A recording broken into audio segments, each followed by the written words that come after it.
오늘 베드로후서 1장 말씀을 통해서 말씀을 깨닫는 지혜와 응답받는 기도의 은총이 우리에게 넘치게 될 줄로 믿습니다. 오늘부터 베드로 후서를 시작합니다. 베드로 전서가 박해받고 고난받고 이제 죽어가는 흩어진 나그네들, 바로 흩어진 디아스포라 유대인들에 대한 위로와 권면의 책이었다면 후서는 조금 성격이 다릅니다.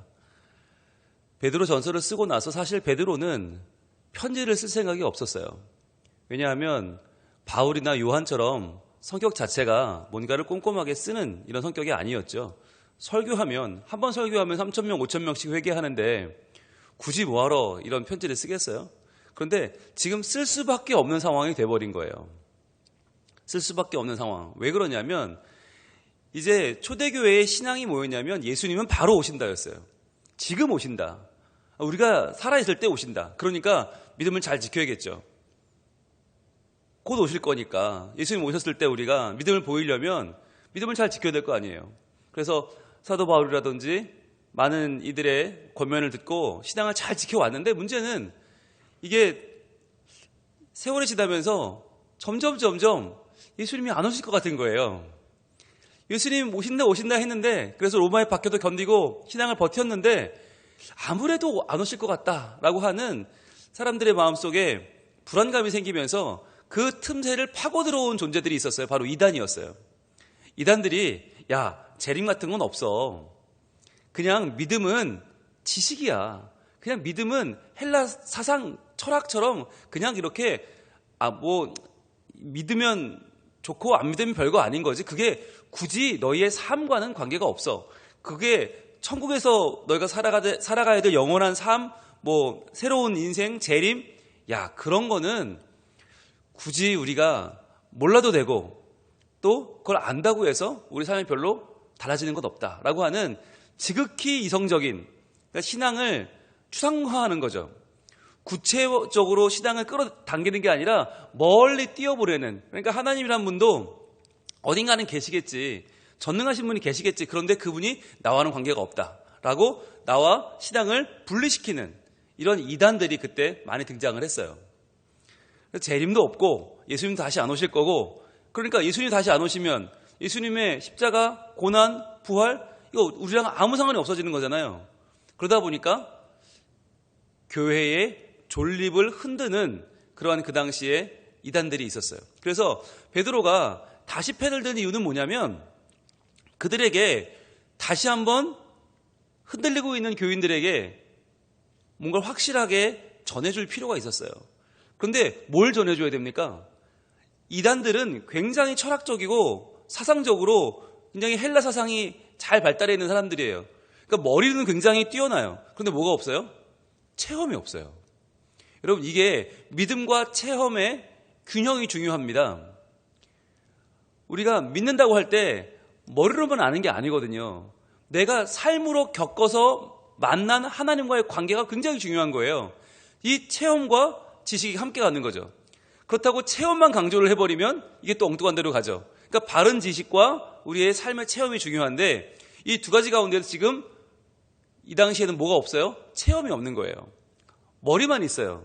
이성만 있어요. 거기에 진짜 지식은 머리로 믿는 게 아니라 내 삶으로 때로는 인내하고 때로는 견뎌내고 내가 내 삶이 변화되면서 하나님 백성이 되는 것이다 라고 하는 것을 강조한 책이 바로 베드로 후서입니다. 그러다 보니까 베드로가 뭘 강조했나? 자신의 독특한 경험, 예수님과 했던 어느 누구도 흉내낼 수 없는 경험 있잖아요. 그걸 강조해요.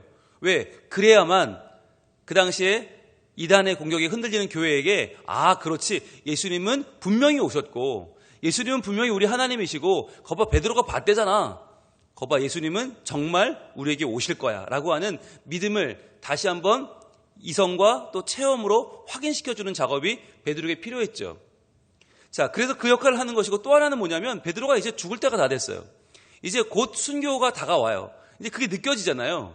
이제 나 얼마 살지 못하겠다. 그러니까 이제 베드로는 자기의 얼마 남지 않은 삶을 이제 예수님과 함께 했던 그 자기만의 고백을 교회에 던져줌으로써 교회를 마지막으로 다시 한번 신앙의 불을 타오르게 하는 자기를 그렇게 던져버린 것이죠. 불쏘시개로 던진 것이죠. 그 내용이 바로 베드로 후서입니다. 오늘 이 베드로 후서를 볼 때 우리가 그 특징이 잘 묻어나는 본문이 어디냐면 오늘 1장 13절입니다. 베드로 후서 1장 13절 말씀 먼저 볼게요. 이렇게 고백을 해요. 내가 이 장막에 있을 동안에, 이 장막은 내 몸입니다. 내 육신에 있을 동안, 살아있는 동안에 너희를 일깨워 생각나게 함이 옳은 줄로 여기노니. 자, 생각나게 한다. 여기 한번 노란색 쳐보세요. 너희를 일깨워 생각나게 한다. 그러니까 이 당시에 이단들은 철저하게 이성적이었지만 베드로는 일깨워 생각나게 하는 건 뭐예요? 예수님과 함께 했던 그 경험들, 그 바람소리, 그분과 함께 했던 그 따스함, 그 예수님과의 체험을 지금 떠올리게 하는 거예요. 이건 머리로 믿는 게 아니다. 그분과 함께 했던 그 세밀한 느낌들을 떠올리게 하면서 14절, 이는 우리 주 예수 그리스도께서 내게 지시하신 것 같이 나도 나의 장막을 벗어날 것이 임박한 줄을 압니다. 이제 나도 이제 곧 순교의 때가 다가왔다는 거죠. 15절, 내가 힘써 너희로 하여금 내가 떠난 후에라도 어느 때나 이런 것을 생각나게 하려 하노라. 자, 그렇죠. 내가 떠난 후라도, 내가 순교하고 난 뒤에라도 이것을 생각나게 하려 함이라. 노란색 뜨시고 생각나게 하려 함이라. 여러분, 지금 우리가 사순절을 보내면서 사순절 묵상 포인트는 생각입니다. 생각. 자, 그러니까 왜 생각이 중요한가? 생각은 이성이 아니에요. 생각은 모든 나의 경험이 다 포함되는 거예요. 이 생각 속에는. 그래서 내가 함께 했던 예수님과의 추억을 떠올리고 예수님의 따스한 눈빛, 그분의 치유하는 손길, 그분의 말씀, 그분의 진실함이 다 떠오르는 거죠. 그게 생각이죠. 생각나게 하려는 거예요.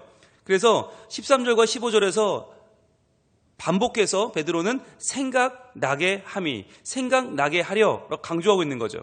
자, 그럼 뭘 생각나게 하는가? 16절입니다. 우리 주 예수 그리스도의 능력과 강림하심을 너희에게 알게 한 것이, 자, 그리스도 예수의 능력, 그의 강림하심, 누가 경험했어요? 베드로가. 실제로 오셨던 예수님의 능력을 그가 봤고요. 그가 이 땅에 오셨다는 걸 누가 확인해요? 누가 증인이에요? 베드로가 증인이에요. 자, 이것이 교묘하게 만든 이야기를 따른 것이 아니요. 자, 분홍색을 드시고, 교묘히 만든 이야기. 이게 뭐예요? 이게 이단이에요. 이단들이 지금 이야기하고 있는 건 뭐냐면 예수님 본 적도 없어요. 이 사람들은 본 적도 없는데 뭘 만들었어요? 교묘히 만든 이야기로 예수님은 이런 사람이었을 것이다 꾸며냈어요. 이거 이단 사설을 벗어나라는 거예요. 이거 아니고 그 다음에 노란색 뜨시고, 그럼 뭐예요? 우리는 그의 크신 위엄을 친히 본 자라. 이걸 강조하는 거예요. 야, 내가 직접 봤거든. 야, 내가 그분의 위엄을 친히 봤는데 그분은 이단들이 말하는 그런 교묘하게 만들어낸 그런 이론가가 아니야. 그분은 실제로 오셨고, 그분은 실제로 죽으셨고, 실제로 부활하셨고, 실제로 다시 오실 거야. 라고 하는 자기의 베드로만의 그 증거를 하고 있는 거예요. 자, 그러면 그가 봤던 거 뭘 봤나? 17절입니다. 지극히 큰 영광 중에서 이러한 소리가 그에게 나기를, 이는 내 사랑하는 아들이요 내 기뻐하는 자라 하실 때에 그가 하나님 아버지께 존귀와 영광을 받으셨느니라. 이게 언제예요? 변화산 사건입니다. 변화산 사건. 놀라운 일이었죠. 예수님이 정말 옷에서 더 이상 힐 수 없는 그런 흰 광채가 나면서 구약의 인물이 나타나죠. 누가? 모세와 엘리야가 나타납니다. 율법과 선지자의 대표자죠. 모세와 엘리야가 나타나면서 예수님과 대화를 나누죠. 그때 베드로가 너무 놀라서 뭐라고 그래요? 예수님, 여기에 제가 장막 셋을 짓겠습니다. 하나씩 사시죠. 여기서 합시다라고 할 정도로 너무 좋았죠. 그때 예수님이 아니다, 내려가자. 그래서 내려가서 어린아이의 병을 고쳐주시고 그때부터 놀라운 일을 행하시잖아요. 그걸 경험했던 베드로. 아무도 못 봤지만, 말로만 들었지만 베드로는 봤잖아요. 그러니까 이게 중요한 거예요. 이 마지막 때에 이단이 창궐하고 교회가 그 속임수에 넘어가려고 하는 그 간계에 빠져들 때 누가 등장하는가? 직접 본 사람이 등장하는 거죠. 그래서 내가 말년이지만 이 말은 꼭 해야겠다라고 베드로가 펜을 한번 다시 든 이유가 바로 여기에 있는 거예요. 자, 그러면서 또 뭘 강조하는가? 18절 마지막. 이 소리는 우리가 그와 함께 거룩한 산에 있을 때에 하늘로부터 난 것을 들은 것이다. 자, 여기 뭐가 중요해요? 그와 함께 있을 때가 중요하죠. 그와 함께 있을 때 들은 것이다.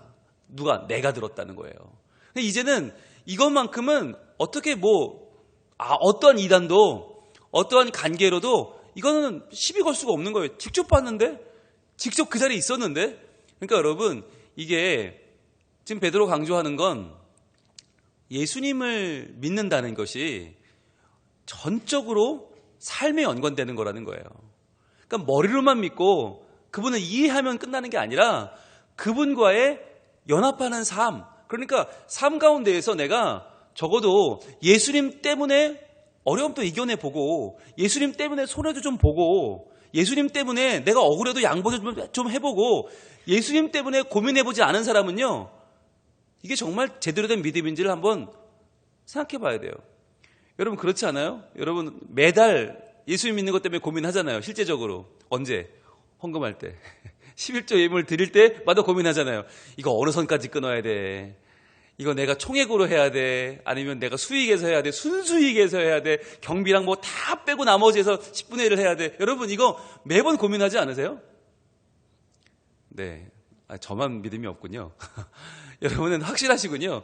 여러분 이게 우리가 늘 고민이잖아요. 예수 믿는 것 때문에 길에서 누가 확 끼어들어도 내 승질같아서는 빵빵을 해주고 싶은데, 아이고 그래도 내가 내 뒤 차에 지금 물고기도 붙여놨는데 내가 우리 교회 다닌다고 뭘 붙여놨는데 내가 참아야지, 이런 마음이 들잖아요. 여러분 이런 경험들이 우리의 신앙을 형성해 나간다는 거예요. 내 마음 같아서는 시험 못 봐온 우리 아들을 콕 주워받고 싶지만, 그래도 엄마가 예수 믿는 사람인데 성적 하나 때문에 아들을 잡을 수는 없지.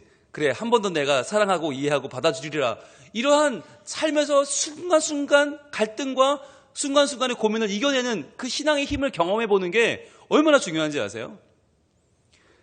오랜만에 만난 사람한테 내가 안부를 물을 것인가, 내 자랑을 할 것인가, 내 남편 자랑, 애들 자랑 할 것인가, 아니면 그에게 내 신앙을 보일 것인가. 그래서 내가 저 영혼을 주님께로 데려오는 것을 더 중심에 둘 것인가, 아니면 내 세상적인 자랑에 허영에 빠질 것인가. 이거 고민이 우리는 순간순간 매 순간 있단 말이에요. 그런데 그게 우리의 신앙이에요. 결국에는 내가 사도신경을 믿냐 안 믿냐, 내가 주기도문을 하루에 몇 번 하냐, 이게 신앙이 아니고 실제 내 삶에서 내 성격이 변화되는가, 내 말이 달라지는가, 내가 살면서 나의 중심이 지금 예수님께로 이동하고 있는가. 지금 베드로는 그 얘기를 하는 거예요.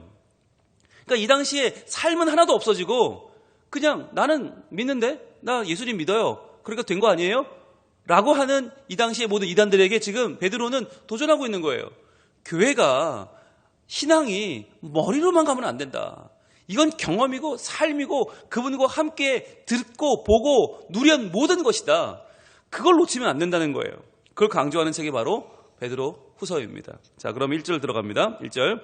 예수 그리스도의 종이며 사도인 시몬 베드로는 우리 하나님과 구주 예수 그리스도의 의를 힘입어 동일하게 보배로운 믿음을 우리와 함께 받은 자들에게 편지하노니 그랬어요. 자, 이 인사는 굉장히 의례적인 것 같지만 전서와 달라진 부분이 있어요. 전서에서는 그냥 예수의 사도인 베드로는 이랬거든요. 근데 뭐가 들어갔어요? 종이 들어갔어요. 그리고 시몬이란 말이 들어갔죠. 베드로가 이제 죽을 때가 다 되니까 베드로의 성격은 되게 급하잖아요. 급하고 어땠어요? 어부 중에서도 금을 던지는 어부잖아요. 그러니까 굉장히 결과 중심이었어요. 그런데 결과 중심이던 이 시몬 베드로가 말년에 결과만이 아니라 과정까지도 중요한 사람이 되어버려요. 이게 균형이에요. 균형이 잡히는 거예요. 그러니까 예수 그리스도의 사도라고 할 때는 뭐가 중요해요? 사명이 중요한 거죠. 내가 전할 말이 있는데 이게 전서였어요. 그런데 후서는 종이란 말이 들어가면서 그만큼 자기를 겸손하게 만들면서, 둘로스라는 말은 이건 자신의 의지는 전혀 없다는 얘기예요. 그러니까 예수님께 나는 완전히 종되었고 너희들에게는 사도가 되었다. 이것을 강조하는 거죠. 그러면 내가 부름받았지만 나는 그분의 철저한 종인데, 내가 시몬 베드로라고 하는 말은 자기의 원래 이름이잖아요. 내가 시몬이 어떤 사람인데 예수님이 나를 베드로 만들어주신 거 아니에요. 원래 나는 시몬이었어요. 아무 능력 없는 그냥 무지랭이 어부였어. 그런 시몬을 베드로로 만들어주신 분. 자, 그분의 의의를 힘입어서 나는 이걸 전하는데 누구한테 전해요? 나와 동일하게 보배로운 믿음을 우리와 함께 받은 자들에게 편지하노니. 자, 보배로운 믿음 노란색으로 쳐보세요. 보배로운 믿음. 이 당시에 믿음이 보배롭지 않았어요. 이단이 창궐하고 흔들리고 교회들이 정상적이지 않았어요. 그런데 그들을 인정하고 격려하면서 뭐라고 말해요? 보배로운 믿음이라고 말해요. 이 이유가 있어요. 왜 보배로운가? 그리스도의 의를 힘입었기 때문이에요. 그러니까 여러분, 우리의 믿음은 내가 잘 믿어서 보배로운 게 아니에요. 우리가 믿음이 좋아서 이만큼 낸 게 아니에요. 예수님의 의를 힘입어서 우리는 믿음이 보배로워지는 거예요. 이게 이 말씀을 받을 때 굉장히 중요한 포인트예요. 예수님이 우리의 믿음을 보배롭게 하시고 우리의 삶도 거룩하게 바꿔주신다. 그러니까 이 당시 사람들의 생각은 뭐였냐면 우리의 삶은 안 바뀌어라는 거였어요. 예수님 벌써 왔다 갔는데 예수님이 내 삶에 무슨 영향을 미쳐? 그냥 머리로 믿는 거지. 우리 삶은 안 바뀌어. 경건? 우리가 어떻게 경건하게 살아? 우린 그냥 아무렇게 살아도 돼. 그거 하나님 앞에 죄가 아니야. 왜? 우리는 미천한 인간인데? 이런 생각이 많았어요. 그런데 그런 이들에게 베드로는 아니라는 거예요. 우리의 믿음은 보배로운 믿음이기 때문에 이 보배를 손에 쥔 자는 삶이 달라질 수밖에 없다. 왜? 내가 미천하면 어때? 믿음이 보배로운데. 그러니까 이 거룩한 믿음, 놀라운 믿음을 소유한 자는 삶이 이제는 변화되고 하나님의 거룩한 백성이 될 수밖에 없다는 거죠. 그러면서 2절입니다. 하나님과 우리 주 예수를 알므로 은혜와 평강이 너에게 더욱 많을지어다. 여러분, 은혜와 평강이 그동안 바울이 강조한 거 아니에요. 근데 바울이 강조할 때 은혜와 평강은 모든 사람들이 누릴 만한 그냥 일반적인 얘기였는데 반해서 베드로는 거기에 하나를 더 첨가해요. 이게 뭐냐? 주 예수를 알므로 동그라미 해보세요. 알므로. 이게 중요해요. 그러니까 은혜와 평강은 그냥 아무나 받는 게 아니라 주 예수를 알아야지 받을 수 있어요. 근데 여기서 알미라는 단어가 중요한데 에피그노시스입니다. 에피그노시스. 이 말은 그 당시 영지주의자들이 주장하던 그냥 정말 철저한 지식, 머리로만 믿는 그노시스랑은 달라요. 그노시스는 영지주의가 말하는 일반적인 지식이라면 에피그노시스는 더 명확한 지식이고요. 확실한 인식이고요. 이것은 그냥 하나님이 계시되 이게 아니라 하나님과의 깊은 인격적인 관계, 인격적인 교제를 통해서 얻는 확실한 체험이에요. 이게 에피그노시스, 알미예요. 그래서 우리가 그분은 예수란 분이 있댄다라고 아는 것과 예수로 살기 위해서 내가 매일매일의 삶을 싸우고 투쟁하고 인내하고 그러면서 알게 되는 예수님은 전혀 다르다는 얘기죠. 그러면서 알게 되는 것이 뭐냐면 얻는 것이 은혜와 평강이라는 거예요. 그래서 은혜는 한 번 받는 선물이죠. 죄 없이 죽으신 예수님으로 말미암아 죄인 우리가 죄 없다 하심 받는 것이 한 번 받는 은혜고, 평강은 에이레네는 매일매일 받는, 매일매일 얻는 하나님의 손길이죠. 그래서 이 카리스, 은혜와 평강, 에이레네는 일회적이냐 연속적이냐의 차이지만 그러나 이것은 반드시 필요하죠. 근데 이 두 가지를 어떻게 얻느냐는 바울이 얘기한 적이 없어요. 근데 베드로는 이야기합니다. 바로 에피그노시스, 예수를 알므로 받는 것이다. 그분과의 삶의 연합, 그분으로 사는 것. 즉 어제 우리가 얘기하는 걸로 따지면 예수 중독이죠. 예수가 좋아서 예수로 살다가 예수 때문에 죽는 거. 그게 이제 이 에피그노시스, 주 예수를 알므로죠. 자, 그래서 3절입니다.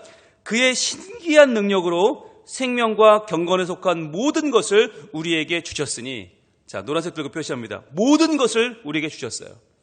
모든 것, 뭐에 속한? 생명과 경건에 속한 모든 것. 즉 이제는요, 내가 경건하지 못하는 것이 자랑이 아니에요. 내가 피조물인데 어떻게 경건해? 난 그냥 사람인데, 이런 말 할 수 없는 거예요. 왜? 다 주셨으니까. 다 주셨어요. 여기서 주셨다는 말은 뭐냐면 무상급식처럼 돈 받지 않고 줬다는 얘기예요. 은혜로 줬다는 얘기예요. 선물로 줬다는 거예요. 받을 만해서 받은 게 아니라 하나님이 무한한 은혜로 주셨다. 무엇을? 생명과 경건에 속한 모든 것을. 그러니까 이제 우리가 머리로만 믿으면 안 되고 삶으로 믿어야 되는 거예요. 이제 우리의 삶이 변화되어야 되는 거예요. 결단을 해야 되는 거예요. 왜? 이것을 주신 분이 신기한 능력을 주셨기 때문에. 신기한 능력. 여러분, 베드로 후서에서는요, 표현이 굉장히 정밀해집니다. 전서는 그냥 개념만 더 줬다면 후서는 굉장히 정밀해져요. 그래서 보배로운 믿음, 그리고 신기한 능력, 또 4절에서 보면 그 보배롭고 지극히 큰 약속, 하나가 굉장히 세밀해요. 왜? 죽을 때가 되니까. 이제 순교를 앞두고 있으니까 굉장히 명확해져요. 그의 믿음의 내용 하나하나가 굉장히 명확해지는데 바로 이 3절에도 모든 것을 주셨다는 거예요. 이미 받았다. 하나님 주셨으니까 이제 우리는 안 돼요가 아니라 경건하게 살아갈 수밖에 없다. 그래서 이는 3절 하반절입니다. 이는 자기의 영광과 덕으로서 우리를 부르신 이를 알므로 말미암음이라. 또 나왔어요. 에피그노시스 또 나왔어요. 알므로. 동그라미 해보세요. 알므로. 그래서 2절에 알므로, 3절에 알므로. 굉장히 중요한 단어예요. 그냥 머리로 아는 게 아니라 삶으로 알아가는 것. 근데 여기서 또 보시면 덕이란 말이 나오죠. 덕. 덕도 한번 동그라미 해보세요. 덕. 아레테란 단어인데 아레테. 이 아레테가 베드로 후서를 관통하는 굉장히 중요한 단어예요. 덕. 이 덕이라는 것이 하나님의 탁월함, 하나님의 선하심을 나타내는 말이거든요. 덕. 그런데 이 덕이라는 말이 단순한 믿음과는 다릅니다. 믿음이 머리로 믿는 거라면 덕은 삶으로 보여주는 거죠. 덕을 세운다라고 할 때 그 덕이에요. 아레테. 그러니까 이제 신앙이 성숙하게 되려면 예수님의 죽으심과 부활을 머리로만 믿으면 안 되고 삶으로 그게 나타나야 되는데 그 나타나는 과정이 뭐냐면 아레테예요. 덕이에요. 덕. 그래서 주님은 이렇게 말씀합니다. 4절입니다. 이로써 그 보배롭고 지극히 큰 약속을 우리에게 주사. 자, 더 명확해지죠? 보배롭고 지극히 큰 약속. 이게 뭐예요? 복음이죠. 예수님이 주신 복음이죠. 그 약속을 우리에게 주사 이 약속으로 말미암아, 즉 복음으로 말미암아 어떻게 돼요? 너희가 정욕 때문에 세상에서 썩어질 것을 피하여 신성한 성품에 참여하는 자가 되게 하려 하셨느니라. 이게 지금 베드로가 하고 싶은 말이죠. 그 전에 우리는 예수님을 만나기 전에는, 그분을 확실히 알기 전에는 우리의 정욕 때문에 세상에서 썩어질 것을 위해 살았어요. 그게 우리 모습이었어요. 그러다 죽을 것이 우리의 미래였어요. 그런데 이제 그런 우리를 누가 변화시켜요? 예수의 복음이 그분의 덕으로 변화시켜서 신성한 성품에 참여하는 자가 되게 하려 하셨느니라. 노란색 득을 표시합니다. 신성한 성품에 참여하는 자가 되게 하려 하셨느니라. 단순히 이제 우리를 죽을 자를 구원한 걸로 끝나는 게 아니고 썩어질 정욕에서 건진 걸로 끝나는 게 아니라 그분은 우리를 하나님의 자녀라고 하는 거룩한 성품에 참여하게 하신 거예요. 그래서 이제는 내가 간신히 턱걸이로 믿는 그 구원만 얻는 천국 갔으니 됐다라는 믿음이 아니라 내 삶이 변화되어 내 삶을 통해서 교회를 온전히 세우고 교회의 덕을 세우고 믿지 않는 자에게 내 삶으로 예수님을 보여주고 알려줘야 되는 거죠. 여러분, 이 일이 일어났어요? 안 일어났어요? 일어났어요. 그래서 이단에 씨름하던 이 소아시아 교회들이 다시 일어났어요. 일어나서 이때부터 세상은 점점 더 악해지지만 로마의 모든 흥청망청하는 이 환락의 세계가 더 깊어질수록 이 예수 믿는 사람들의 아름다운 신령한 덕은 더 높아졌어요. 더 높아졌어요. 더 높아졌어요. 그래서 예수 믿는 게 단순히 아멘 믿습니다만 끝나는 게 아니라 삶으로 증거하는 것이다. 그래서 나오는 말이 뭐냐? 5, 6, 7절입니다. 그 유명한 믿음 위에 쌓을 7가지 덕이에요. 이게 그냥 윤리적인 차원에 나온 얘기가 아니라 예수 믿는 건 삶이 변화될 수밖에 없다. 왜? 그분이 우리를 신성한 성품에 참여하게 하셨기 때문에 이게 이렇게 될 수밖에 없어요. 자, 5, 6, 7절 같이 읽습니다. 시작. 그러므로 너희가 더욱 힘써 너희 믿음의 덕을, 덕의 지식을, 지식의 절제를, 절제의 인내를, 인내의 경건을, 경건의 형제의 우애를, 형제의 우애의 사랑을 더하라. 아멘. 여러분, 이단들은 뭐라고 말하냐면 5절로 끝이에요. 믿음에로 끝이에요. 믿음 있으면 됐지 뭐. 그런데 그 믿음 위에 아니 베드로 뭐라고 말해요? 덕이 올라가야 돼. 믿음만으로 끝나면 안 되고 그 믿음에 덕이 들어가서 그 덕스러운 믿음이 필요해. 자, 거기에 지식이 올라가는 거예요. 그러니까 지식이 기본이 아니고 믿음이 기본이고요. 그 위에 덕을 세워야 되고 그 위에 덕을 더 세우기 위한 지식, 에피고노시스, 예수님을 더 명확하게 아는 게 필요하고요. 그 지식 위에 뭐가 올라가요? 또 절제와 인내, 경건이 들어가요. 이건 뭐예요? 삶이에요. 이건 생각이 아니에요. 머리가 아니에요. 삶이에요. 절제, 인내, 경건, 삶이죠. 거기에 또 뭐가 들어가요? 형제의 우애, 마지막으로 사랑까지 들어갑니다. 그렇게 해서 교회가 머리로 믿던 교회에서 이제는 모든 삶이 충만해지는 교회가 되는 거죠. 그렇게 해서 이 시대에 이기적이고 세상적이고 세속적으로 타락하던 세상을 구원하는 존재가 바로 교회가 된 것입니다. 오늘 우리도 예수님을 믿어요. 근데 사순절이 잘못하면 나를 구원하신 예수님, 나 때문에 고난받으신 예수님 굉장히 개인화될 수 있어요. 그런데 이 사순절은 어떤 날입니까? 40일을 묵상하다 보면 나 하나를 위해 죽으신 예수님을 묵상하다 보면 시간이 너무 남아요. 너무 많아요. 그럼 뭘 생각하게 됩니까? 아, 그분이 나만을 위해 오신 것이 아니라 우리 가정을 위해 오셨고 우리 일터를 위해서 우리 사회를 위해 오셨고 우리 모두를 위해 오셨구나. 그럼 나는 뭘 해야 될까? 아, 나는 믿음만 가지고 사는 것이 아니라 그 믿음 위에 덕의 지식의 절제의 인내를, 인내의 경건의 형제의 우애를, 형제의 우애의 사랑을 더해야겠구나. 나도 이제 그분의 오심을 보여주는 삶을 살아야겠구나 라고 내 삶의 변화까지도 다짐하고 내 삶의 변화까지도 나아가는 것이, 그렇게 예수님의 거룩한 덕과 성품에 동참하는 것이 신앙생활이 되는 거예요. 이것은 율법주의가 아니에요. 내가 행위로 믿어야지 그것이 아니라 예수님을 너무 깊이 알다 보면 삶은 변화될 수밖에 없다. 그래서 나를 보고 사람들이 아, 하나님 믿는 분이시군요 라고 할 수밖에 없다. 그러다 보면 우리가 내 삶으로 많은 사람들을 하나님께로 인도해 올 수 있는 그 길이 열리는 거죠. 그게 우리가 꿈꾸는 거 아닙니까?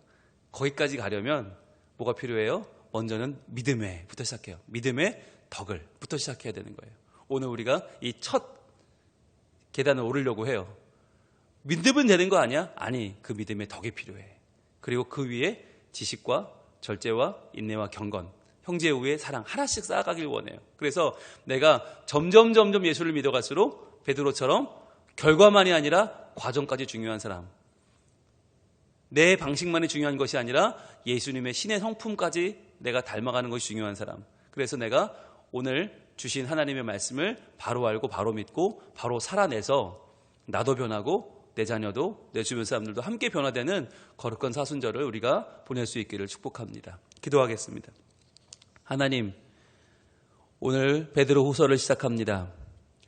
그 당시 수많은 이단들이 창궐했고 예수님이 오시지 않을 것이다, 예수님이란 분은 실제로 오시지 않았다, 그분에 대한 믿음은 머리로만 믿으면 된다, 삶은 아무렇게나 살아도 된다 라고 하는 수많은 이단의 꾀임이 있을 때 베드로는 다시 한번 펜을 들고 그가 만났던 확실한 예수님과의 경험을 이야기합니다. 그러면서 오직 그분의 보배로운 약속을 힘입어 우리도 보배로운 믿음을 가졌다고 말합니다. 주님, 오늘 우리의 삶에도 이러한 예수님을 향한 에피그노시스가 있기를 원합니다. 더 확실한 믿음, 내 삶을 통과한 거룩한 믿음이 우리에게 더 있기를 원합니다. 주님, 우리와 함께 하셔서 단순한 머리로 믿는 것으로 끝나지 말게 하시고 믿음의 덕의 지식을, 지식의 절제를, 절제의 인내를, 인내의 경건을, 경건의 형제의 우애를, 형제의 우애의 사랑을 더하여 우리의 삶이 점점 더 예수님을 닮아가고 예수님의 은혜를 우리 삶으로 고백하고 그를 통하여 주님을 증거하는 거룩한 주의 백성으로 살게 하여 주시옵소서.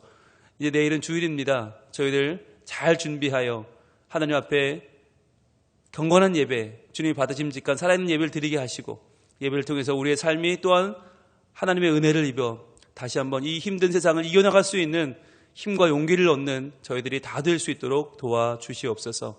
오늘도 주님 앞에 가지고 나온 기도 제목을 들어주시고 응답해 주시고 우리의 삶에 동행하여 주시옵소서. 예수님 이름으로 기도합니다. 아멘.